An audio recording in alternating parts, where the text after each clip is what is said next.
Hey everybody, welcome to the Sky Lounge here to discuss some Arsenal action. I'm actually recording this at an earlier date, so don't be so fucking shocked, kids. But yeah, we're going to be talking about some Arsenal action. It's going to be a season review and preview. I know the season was over months ago. I know that, boys and girls. I do. But it took me forever to do it. I'm a lazy piece of shit. There's really no excuse for that. But the 2018-19 season for Arsenal. Boy, oh boy. This was an interesting one because you had Unai Emery, starting his managerial career with Arsenal. Our first new manager in 21 years after Arsene Wenger's tenure. And the surprising thing, boys and girls, is objectively overall, we didn't do too terrible. Okay? I'm just letting that out there right now. But in terms of what we've been as a club, what we could be with the players we have, I think we fell short. So let's go over some of the standings with individual competitions that Arsenal were going through. In the Premier League, Arsenal landed at 5th. Annoyingly enough, they had ample opportunities throughout the season, namely throughout, I would say, April and March. There were 2 or 3 fixtures that you could have said, if they had won this match, not drawn or lost like the way they've been fucking losing, those last few months, if they got some sort of result, 3 points, we could have been in 3rd or 4th place. Because Tottenham, Chelsea, Manchester United were all tumbling.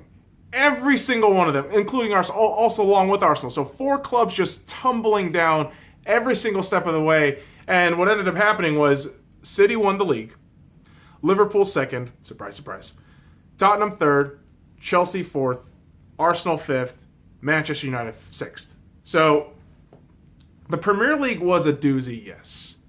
But Arsenal had ample opportunities to get the most of it, but they didn't.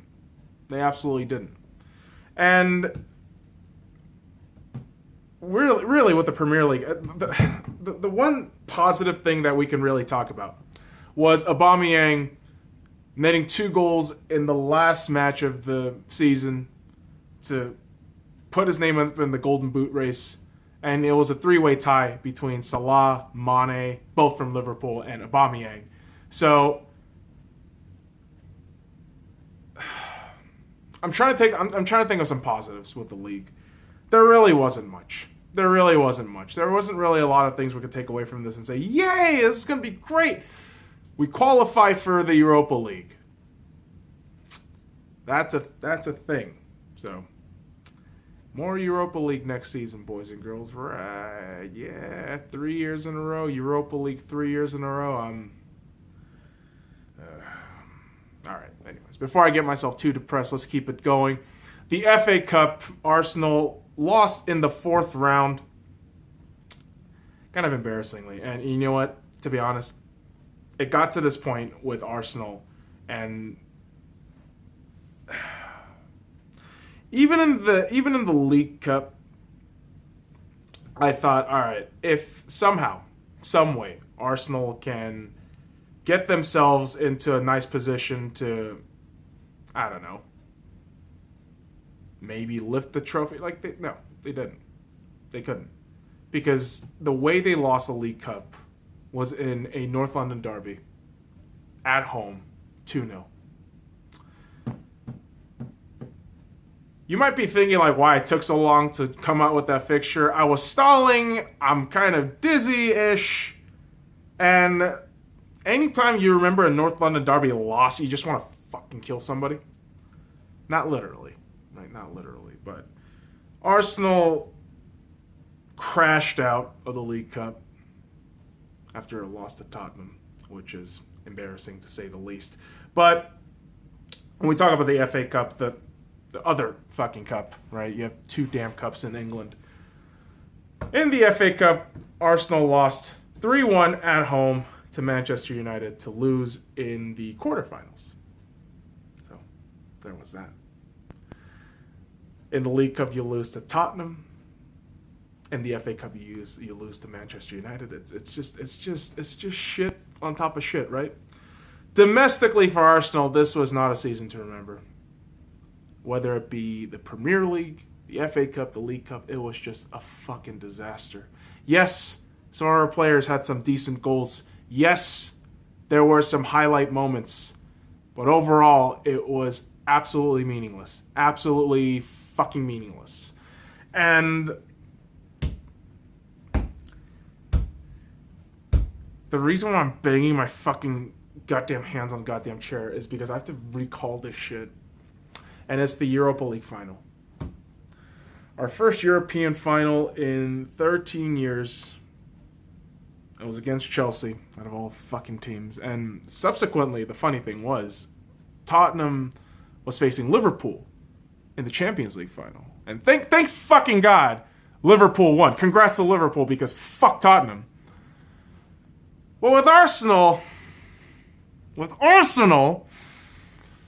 they decide to lose 3-1.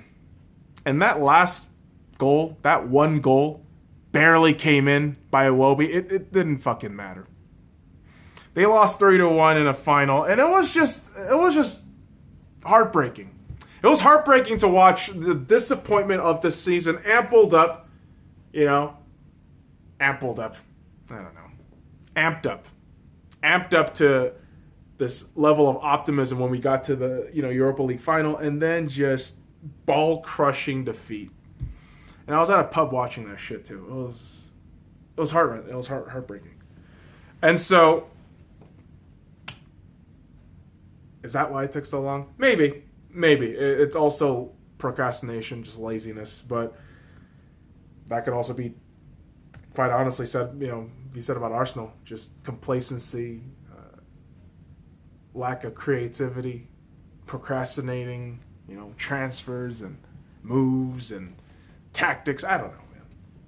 Arsenal at this point, with the end of the 2018-19 season, had to really pick themselves up and think, all right, we got to get back at it. Because this upcoming 2019-2020 season, it's going to be harder. We don't have the money that we would have had if we qualified for the Champions League, if we won the Europa League. Yeah, that would have been a thing. But it's a new season now. We have a lot of players moving out, namely Aaron Ramsey. He's gone, boys and girls, that's right. Bon voyage to Aaron Ramsey. But we still got a lot of good players in our ranks, man. We got Pierre-Emerick Aubameyang, 31 goal scorer last season, 22 in the Premier League, boys and girls. Absolutely fantastic. We got Lacazette. I believe he had overall a 19 goal tally in all competitions. I could be wrong. Please look that up if you think I'm wrong. Please. I don't mind that. And we got that new fella, Martinelli. And I'm not too, much of an expert on what this kid is. But preseason's already going on right now. And the kid scored. Looks like a good time. But again, with this 2019-2020 season, it's just going to be really curious to see, how Unai Emery, year 2, acclimates himself to the English game and has his team really all ears on him. Because that first year takes a while. Takes a while to get shit used to.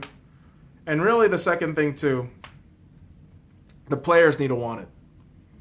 I remember Lucas Torreira crying in the Europa League final, and I thought, all right, well, at least one guy seems like he cares. Everybody else just kind of moping about. And it's that kind of passion and desire that we want from players, right? As fans, we want that. We want to see that from players. And quite frankly, with Arsenal, we haven't really seen a lot of that, and it's been really disappointing. But I'm hoping this next season is really the bridge to gap the shittiness of last season and potential great future, and just bridge that shit. Let's go.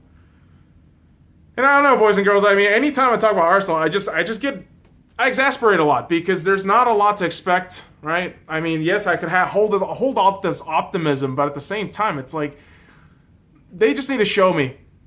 before I talk it up again. Like, I've been talking this team up by myself. I haven't talked of how nice these fucking Adidas jerseys look. I mean, they're not bad. Just, I wish they were a bit thicker. But setting myself up for optimism and expectation is it's really what has, dick punched me with Arsenal. But it's another season. It's a brand new season. And hopefully, again, Unai Emery, the players can get it together, focus up, and get ready for another season. So, boys and girls, that's my review, preview, and whining all in one fucking condensed video here. So, follow me at the Sky Lounge and all the links in the description below. Like, comment, subscribe for more daily contents. Now, fuck off.